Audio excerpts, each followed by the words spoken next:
మన గార్డెన్‌లో ఎన్ని రకాల ఫ్లవర్స్ ఉన్నా, గులాబీలకి ఒక ప్రత్యేకమైన స్థానం కదండీ! అవి గార్డెన్‌కే అందాన్నిస్తాయి.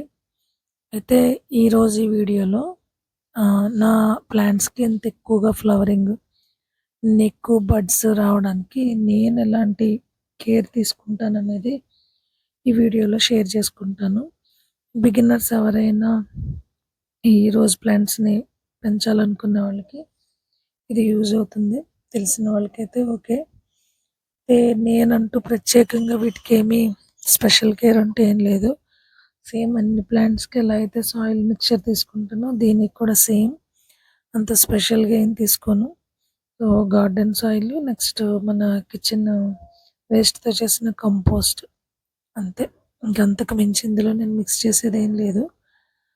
సో, అన్ని ప్లాంట్స్‌కి నేను అలానే సాయిల్ మిక్సింగ్ చేసుకుంటాను.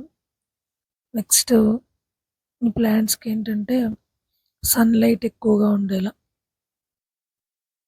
అది మెయిన్ ఏంటంటే రోజ్ ప్లాంట్‌కి రిక్వైర్మెంట్ సన్‌లైట్. సన్‌లైట్ చాలా ఎక్కువగా ఉంటే ప్లాంట్స్ చాలా బాగా ఎదుగుతాయి. నెక్స్ట్ ఏంటంటే వాటర్ అనేది డైలీ వాటరింగ్ చేయాలి దీనికి. పైన లేయర్ తేమగా ఉండకూడదు అని అంటారు. కానీ నేను ఇప్పటివరకు దాన్ని ఏం ఫాలో అవ్వలేదు. నేను వాటరింగ్ డైలీ చేస్తాను ప్లాంట్స్‌కి. అయితే ఏంటంటే మనం వాటరింగ్ ఎంత చేసినా కూడా డ్రైనేజ్ సిస్టమ్ అంటే వెల్ డ్రైన్డ్ అయ్యి ఉండాలి. మనం పోసిన వాటర్ అంతా సాయిల్ అంతటిని టచ్ చేస్తూ కిందకొచ్చేయాలి. అలా ఉన్నప్పుడు మాత్రమే ప్లాంట్ చాలా హెల్తీగా ఉంటది. లేదు అనంటే వాటర్ అందులోనే ఉంటే కొంచెం తేమ ఎక్కువైతే ఆ రూట్స్ దగ్గర నుంచి మనకి ప్లాంట్ పాడవడం అనేది స్టార్ట్ అవుతది. అంటే రూట్స్‌కి కరెక్ట్‌గా న్యూట్రియంట్స్ అందకపోతే ఆకులు ఎండిపోయినట్టుగా, నెక్స్ట్ యెల్లో కలరు ఇలా. అలా రావడం వల్ల ఏంటంటే మొక్క ఒక్కొక్కసారి తేమ బాగా ఎక్కువైతే చనిపోతాయి గూడా. సో, అందుకని ఏంటంటే సాయిల్ లూజ్‌గా ఉండాలి. మరి ఫిట్‌గా దాన్ని నొక్కి నొక్కి పెట్టేయడం అలా చేయకూడదు రోజ్ ప్లాంట్‌కి. వాటర్ నీట్‌గా బయటకొచ్చేసేలా ఉండాలి. అలా చేయడం వల్ల ప్లాంట్ చాలా ఎక్కువ రోజులు హెల్తీగా ఉంటది. నెక్స్ట్ ఏంటంటే ప్రూనింగ్.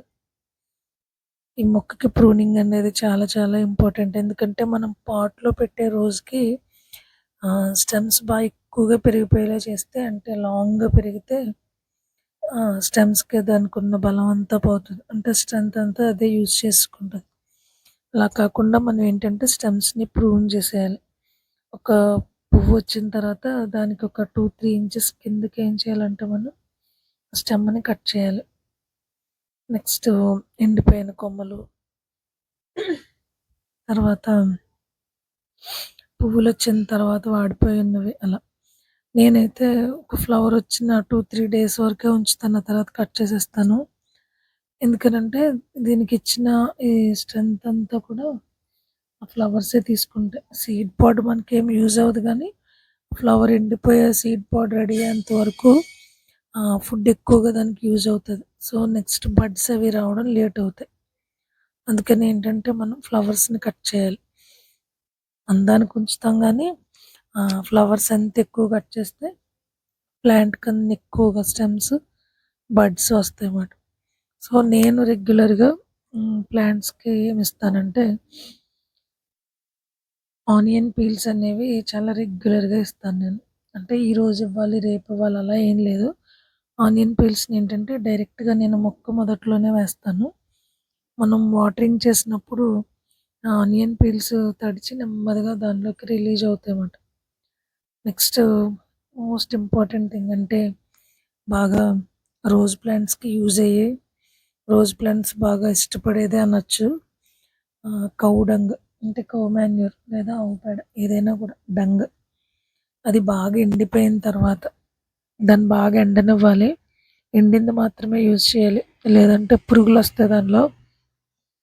సో, అందుకని ఏంటంటే బాగా ఎండిన దాన్ని నేను ఒక 3 డేస్ అంటే 3 డేస్ సరిపోతుంది. నేను జస్ట్ 3 డేస్ ఇంకా అయితే ఒక 4 డేస్ దాన్ని అలా సోక్ చేసి ఇంకొంచెం ఎక్కువ వాటర్ కంటెంట్ తీసుకొని దానిలో దీన్ని మిక్స్ చేస్తాను. నాకేం పెద్దగా కొలతలేం తీసుకోను నేను. ఇంచుమించుగానే తీసుకొని ప్లాంట్స్‌కి ఇస్తానన్నమాట. అదెలా అంటే కొంచెం కొంచెంగా ఇస్తూ మన ప్లాంట్స్ లైన్‌లో ఉంటాయి గదా! స్టార్ట్ చేసి ఒక ప్లాంట్‌కి ఇచ్చిన తర్వాత నెక్స్ట్ అలా కొంచెం కొంచెం అంటే వాటర్ కిందకి రాకుండా. ఎందుకంటే మళ్ళీ వేస్ట్ అయిపోద్ది గదా! సో, అందుకని కొంచెం కొంచెం ఇస్తూ మళ్ళీ సెకండ్ ట్రిప్ ఇంకొకటి అలా. ఇది మాత్రం మొక్కలకి చాలా బాగా హెల్ప్ అవుతది. గ్రోత్ చాలా బావుంటది. చాలా ఫాస్ట్ గ్రోత్ అనేది ఉంటది ఇది ఇవ్వడం వల్ల. అలానే ఆనియన్ పీల్స్ ఇవి గూడా అంతే. నేను మొక్క మొదట్లోనే హ్మ్. పువ్వులు బాగా పూయాలి అనంటే ఇవి మాత్రం బాగా చేయాలి. దీనివల్ల ఏంటంటే ఆనియన్ పీల్స్ కలర్ చాలా బా వస్తది ఫ్లవర్స్‌కి. అది తర్వాత బనానా పీల్స్. ఈ ట్రిప్ ఏం చేశానంటే నేను హ్మ్. బనానా పీల్స్ అనేవి అదే మట్టిపూలు బాగా మాగిపోతే వాటిని ఒక 4 డేస్ ఉంచాను అంతే అలా సోక్ చేసి. మళ్ళీ ఆ వాటర్‌లో ఇంకొంచెం వాటర్ మిక్స్ చేసి అది కూడా ప్లాంట్స్‌కి ఇచ్చింది. ఇవన్నీ ఒక్కసారే ఇవ్వాలని కాదు. నాకు కొంచెం ప్లాంట్స్ ఎక్కువున్నాయి కాబట్టి రిమైనింగ్ వాటికి కూడా ఇస్తాను. అయితే పర్టిక్యులర్‌గా రోజెస్‌కైతే ఇలా ఫ్లవర్స్ కోసం. ఇంకా రిమైనింగ్ కూడా చేస్తాను. అయితే రెగ్యులర్‌గా చేసేవి ఇవి. అంటే కొంచెం ఈజీగా అంటే ప్రిపరేషన్ తక్కువగా ఉండి ఫాస్ట్‌గా మనం ప్లాంట్స్‌కి ఇవ్వడానికి యూజ్ అయ్యేవి ఇవి. అంతేకాదు దీనికోసం మనం ఏం పెద్ద ప్లానింగు, టైము ఇలా ఏం చేయాల్సిన పని లేదు కదా! డైలీ వాటరింగ్ చేసే టైంలో వీటినిస్తాం అంతే. అలా చేయడం వల్ల ఏంటంటే ఫ్లవర్స్ చాలా బా వస్తాయి. ప్లాంట్ గ్రోత్ కూడా చాలా బావుంటది. పువ్వులు మాత్రం 2 డేస్ అలా ఉంచి కట్ చేసేయడం చాలా ఉత్తమం. ఎందుకనంటే కొత్త ఫ్లవర్స్ వస్తాయన్నమాట. అలా.